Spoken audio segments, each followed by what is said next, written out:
I got so much motherfucking design on right now.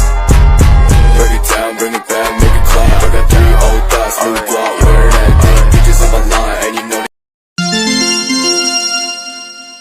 Shalom teman-teman, kami akan mempresentasikan hasil diskusi kami, yaitu tujuan dan isi pengembangan kurikulum PAM. Sebelum kami memulai materinya, ada baiknya kan memperkenalkan diri. Perkenalkan, nama saya Cindiani Syadari. Nama saya Ines Octavia Situmea. Nama saya Anabella Pasunigaon. Nama saya Adelia Vega Papangan. Nama saya Tiffany Jatian Lubis. Nama saya John Panjaitan. Baiklah, kami akan memulai presentasi kami. Selamat menyaksikan. Latar belakang. Pendidikan merupakan kebutuhan mendasar bagi setiap manusia. Tanpa pendidikan, sulit tercipta suatu perubahan. Contohnya, zaman dahulu, manusia hanya bisa menulis dengan bahan seadanya, seperti daun atau kulit binatang. Dengan adanya pendidikan, kini manusia bisa menulis dimanapun dengan media apapun, bahkan tanpa kertas sekalipun. Landasan utama terselenggaranya pendidikan adalah kurikulum. Seiring perkembangan zaman, kurikulum pun juga harus mengalami pengembangan. Salah satu komponen penting dalam pendidikan yang sering diabaikan adalah kurikulum. Kurikulum memiliki posisi strategis karena secara umum kurikulum merupakan deskripsi dari visi, misi, dan tujuan pendidikan sebuah bangsa.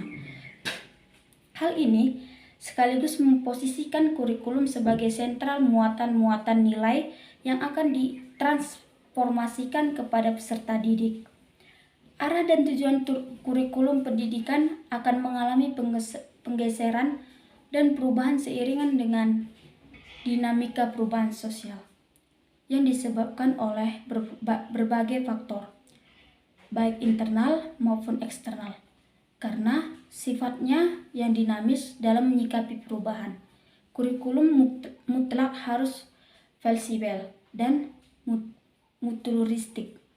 Demikian juga halnya dengan peran tokoh maupun pemerhati pendidikan agar mengikuti setiap episode dari perubahan sosial, karena semua itu akan menjadi bahan pertimbangan dalam mendesain serta mengembangkan kurikulum.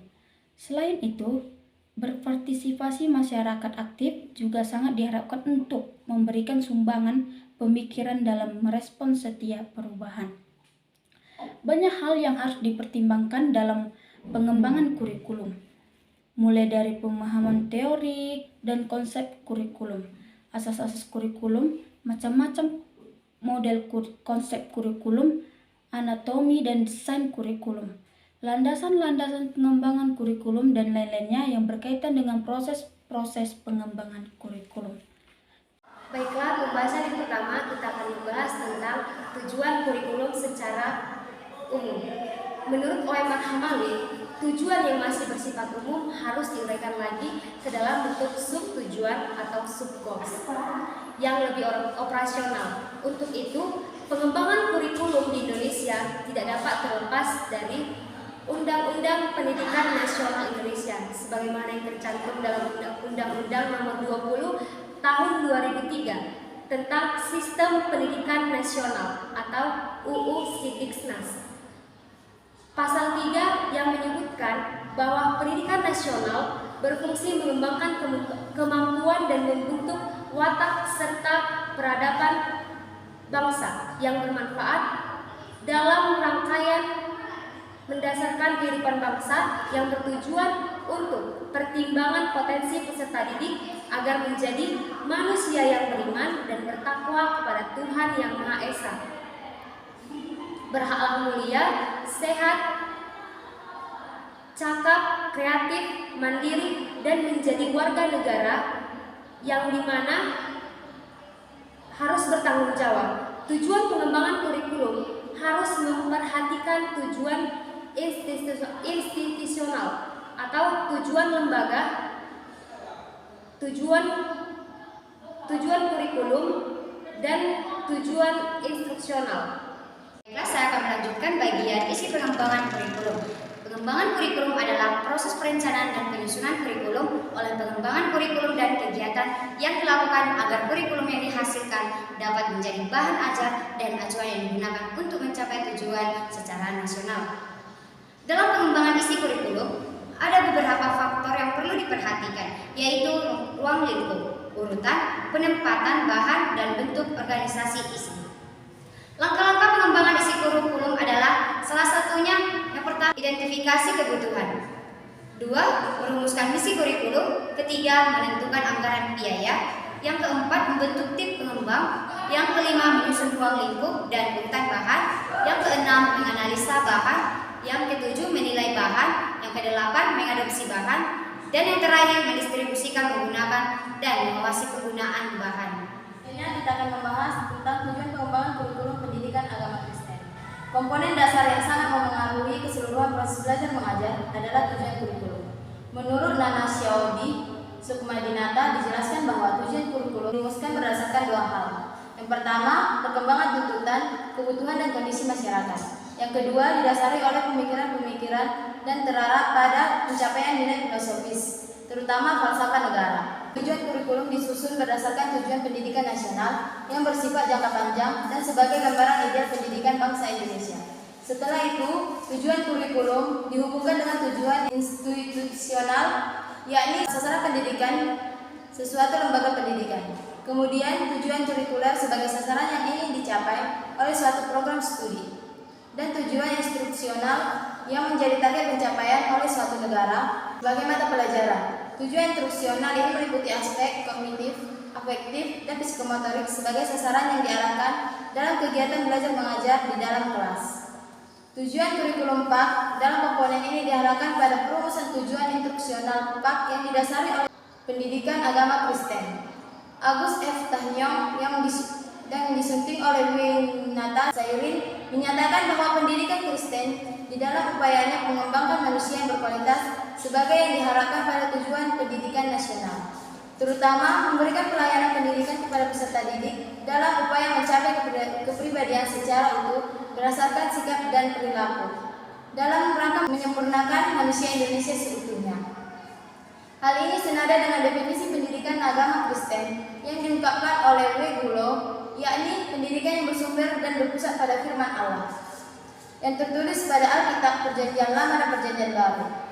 Berdasarkan Pancasila, berwawasan nasional dan global serta menekankan pada perwujudan tinggi iman, tinggi pengabdian, tinggi disiplin, dan tinggi ilmu atau teknologi dari peserta didik sebagai pribadi yang utuh dan dinamis. Berdasarkan kedua pandangan di atas, penulis memahami tujuan kurikulum PAK adalah usaha sekolah mempersiapkan dan membentuk pendidikan yang berkualitas, mandiri, kreatif, inovatif, cakap, dan profesional, beriman dan berwawasan ekumenis, berkarakter dan bervisi pelayanan bagi sesama manusia dalam rangka kehidupan bermasyarakat, berbangsa, dan bernegara, sesuai dengan kehendak Tuhan. Sementara itu, tujuan PAK yang dirumuskan dalam Alkitab tertulis pada kitab Efesus 4 ayat 11-16. Kedua perumusan tersebut saling berhubungan dan saling berkaitan karena setiap diarahkan pada kedewasaan iman dan pembentukan kedewasaan iman tersebut tampak dalam uraian tujuan kurikulum pendidikan agama Kristen. Pencapaian tujuan tersebut tidak gampang karena pendidikan agama Kristen diarahkan pada pembentukan kedewasaan iman, akal, dan emosi. Sehingga setiap pendidik di Kristen di setiap sekolah adalah tempat atau sasaran pembelajaran pendidikan agama Kristen dilakukan. Sekolah perlu memikirkan dan mempersiapkan pendidikan agama Kristen yang bertanggung jawab untuk mewujudkan nilai-nilai Kristiani sebagai relasi terhadap identitas dan ciri khas Kristen yang disandang, baik oleh pendidik maupun peserta didik. Demikian tujuan tersebut menjadi pegangan utama dalam penyusunan isi atau materi pelajaran pendidikan agama Kristen. Kita akan masuk ke bagian isi pengembangan kurikulum pendidikan agama Kristen. Ada dua hal yang harus diperhatikan dalam kaitannya dengan isi dalam pengembangan kurikulum. Pertama, isi kurikulum didefinisikan sebagai bahan atau materi belajar dan mengajar.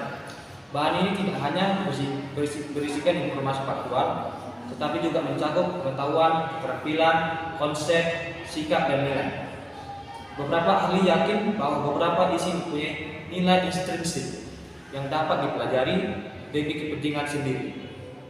Namun pendapat lain menyatakan bahwa isi memiliki nilai jika hal yang dapat digunakan. Pendapat lain mengatakan bahwa semua isi memiliki nilai instrumental, yakni alat-alat sederhana yang oleh orang-orang yang lain menjadi pelajaran-pelajaran yang lebih bernilai. Termasuk yang kedua, dalam proses belajar mengajar ada dua elemen kurikulum yang berinteraksi secara konstan, yakni isi dan metode. Isi menjadi signifikan jika ditransmisikan ke pembelajar dalam beberapa hal dan jalan, dan itulah yang disebut dengan metode atau pengalaman belajar mengajar. Hubungan antara isi dan metode sangat dekat. Ketika keduanya dipisahkan menjadi elemen-elemen kurikulum, masing-masing dapat dinilai dengan kriteria yang berbeda. Kita harus memiliki satu kriteria mesti akan lebih memuaskan jika dipilih semua. Namun itu bukan pola pembelajaran yang efektif. Hal yang sama juga berlaku dalam pemilihan metode. Metode yang efektif tetapi tidak disertai kemahiran meramu dan menyajikan isi tidak akan menghasilkan manfaat optimal dalam proses belajar. Yang pertama, persoalan-persoalan yang berhubungan dengan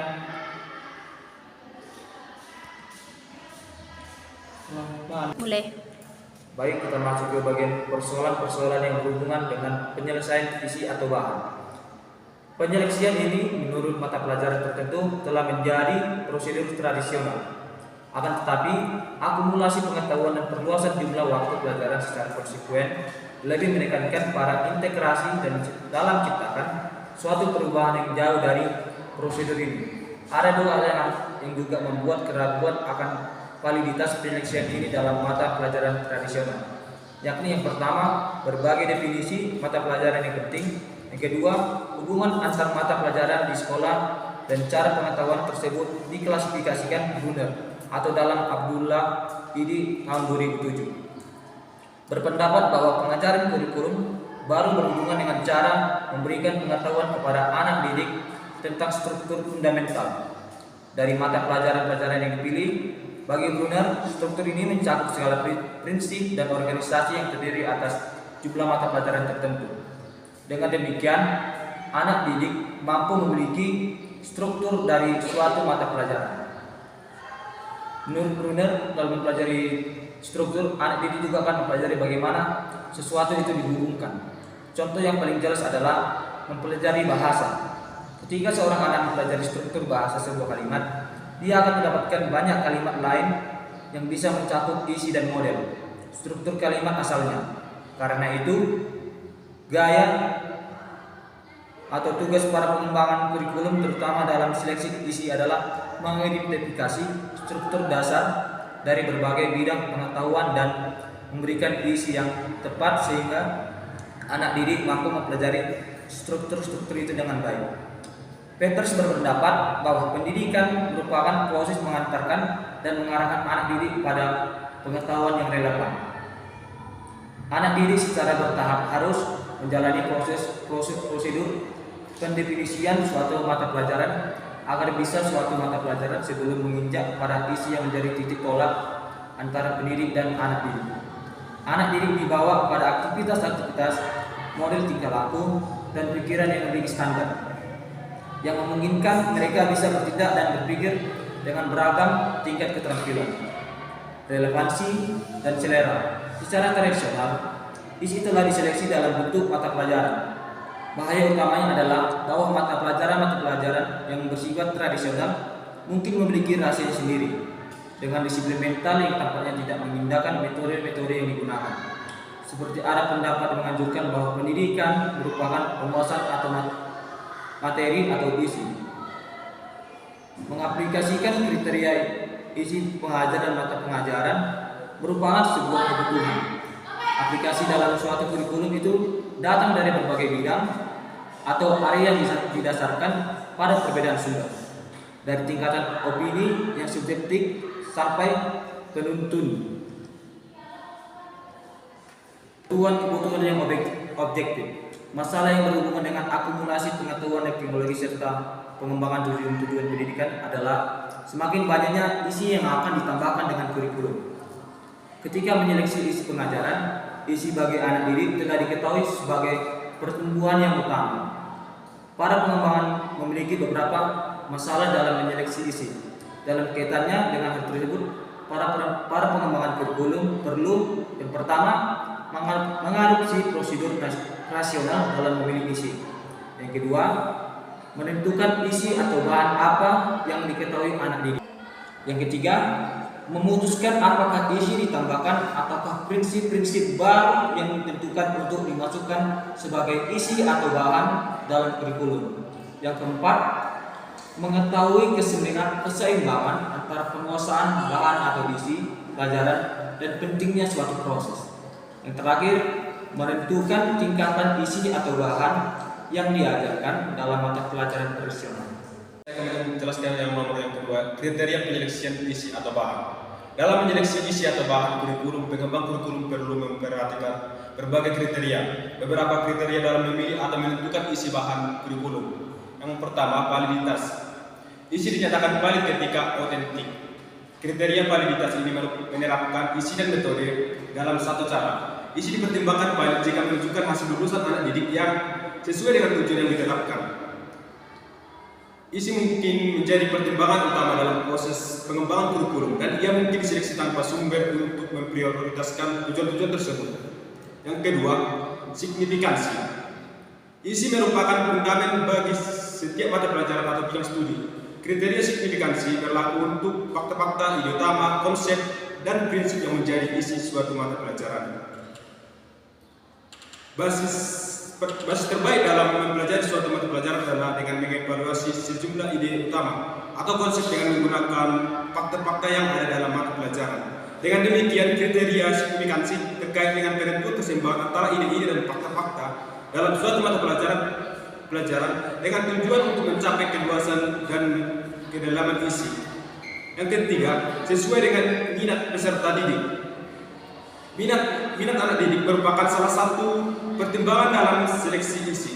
Meskipun ada perdebatan tentang sejauh mana pengembang kurikulum harus mengakomodasikan kriteria ini ke dalam isi kurikulum. Persoalan yang terkait dengan kriteria ini ialah bagaimana menyelaraskan isi kurikulum dengan minat dan perilaku anak didik. Sementara kalau minat anak didik itu diabaikan, isi pengajaran akan menjadi sangat membosankan tentunya.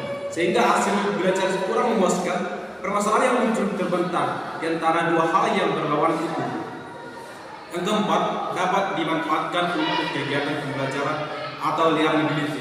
Isi yang harus dipilih harus dipelajari oleh anak didik dan dapat diadaptasikan sesuai dengan kemampuan anak didik itu sendiri. Yang paling penting dalam hal ini adalah adanya kesesuaian antara isi yang diseleksi dengan apa yang telah anak pelajari. Alasannya, dalam kurikulum dan pengajaran anak didik memerlukan bantuan dalam mempelajari ide-ide dan fakta-fakta. Yang kelima, konsisten dengan realitas sosial. Beberapa penulis berpendapat bahwa isi yang diseleksi harus memberikan kebermanfaatan bagi dunia di sekeliling peserta didik. Dengan kata lain, isi tersebut harus konsisten dengan realitas sosial. Kriteria ini secara efektif sama dengan kriteria validitas, tetapi dapat mengatakan bahwa ada perbedaan antara respon terhadap situasi langsung dengan pencapaian suatu orientasi pemikiran realitas terhadap kebutuhan dasar dari budaya persoalan realita yang dapat diakomodasikan dalam seleksi isi diantaranya berkenaan dengan hal-hal berikut. Yang pertama, pengembangan sikap-sikap dan nilai-nilai kosmopolit. Yang kedua, pemahaman hakikat dan penanggulangan perubahan. Yang ketiga, pemahaman kelompok-kelompok budaya. Yang keempat, pengembangan otonomi pemikiran. Yang kelima, penggambaran kreativitas dan penyampingan pemikiran. Yang ketujuh, yang keenam, mempunyai nilai guna atau utility. Kriteria ini menganjurkan bahwa isi yang paling berguna pada anak didik dalam menyelesaikan kondisi sekarang dan di masa yang akan mendatang harus diseleksi pada semua mata pelajaran. Kriteria ini diinterpretasikan dengan spesifik dalam mata pelajaran Berbagai penelitian pun dilakukan untuk menemukan aspek-aspek isi pada bidang pelajaran tertentu yang paling sering digunakan oleh orang dewasa. Itu yang disebut dengan kegunaan. Kriteria lain untuk menyeleksi isi telah dikemukakan Smith, Stanley, dan Sores dalam Brady tahun 1992. Mereka mengatakan bahwa suatu isi kurikulum harus mempunyai kontribusi terhadap rekonstruksi sosial dan dapat melakukan pengujian terhadap kelangsungan hidup. Baiklah, kesimpulan dari makalah kami yaitu pengembangan kurikulum adalah suatu proses di mana pengembang kurikulum merencanakan dan menyiapkan kurikulum dan kegiatan agar kurikulum yang telah selesai menjadi bahan ajar atau acuan untuk mencapai tujuan pendidikan nasional. Dari paparan teman kami tadi, ada 4 tujuan pengembangan kurikulum. Yang pertama, merekonstruksi kurikulum sebelumnya. Yang kedua, menginovasi. Yang ketiga, beradaptasi dengan perubahan sosial diambil dari sisi positifnya. Yang keempat, mengeksplorasi pengetahuan yang masih tersembunyi berdasarkan tujuan pendidikan nasional yang telah dirumuskan. Ada 2 hal yang harus diperhatikan dengan kaitannya, yaitu isi dan pengembangan kurikulum. Pertama, isi kurikulum didefinisikan sebagai bahan atau materi belajar dan mengajar. Yang kedua, dalam proses belajar mengajar ada 2 elemen kurikulum yang berinteraksi secara konstan, yakni isi dan metode. Tujuan kurikulum PAK adalah usaha sekolah mempersiapkan dan membentuk peserta didik Kristen yang berkualitas, mandiri, kreatif, inovatif, cakap, profesional, beriman dan berwawasan ekumenis, berkarakter dan bervisi pelayanan bagi sesamanya manusia dalam rangka kehidupan bermasyarakat, berbangsa, bernegara sesuai dengan kehendak Tuhan Allah. Sementara itu, tujuan pendidikan agama Kristen yang dirumuskan dalam Alkitab tertulis pada kitab Efesus 4 ayat 11-16. Kedua perumusan tersebut saling berhubungan dan saling bertalian. Pencapaian tujuan tersebut tidak gampang, karena PAK diarahkan pada pembentukan kedewasaan iman, akal, dan emosi, sehingga setiap pendidik agama Kristen di setiap sekolah adalah tempat atau sarana pembelajaran PAK yang dilakukan. Sekolah perlu memikirkan dan mempersiapkan pendidikan PAK yang bertanggung jawab untuk mewujudkan nilai-nilai Kristiani sebagai realisasi terhadap identitas dan ciri khas Kristen yang disandang, baik oleh pendidik maupun peserta didik. Demikianlah tujuan tersebut menjadi pegangan utama dalam penyusunan isi atau materi ajar PAK. Demikian hasil presentasi kami. Jika ada tutur kata ataupun penyampaian kami yang kurang tepat, kami memohon maaf. Terima kasih.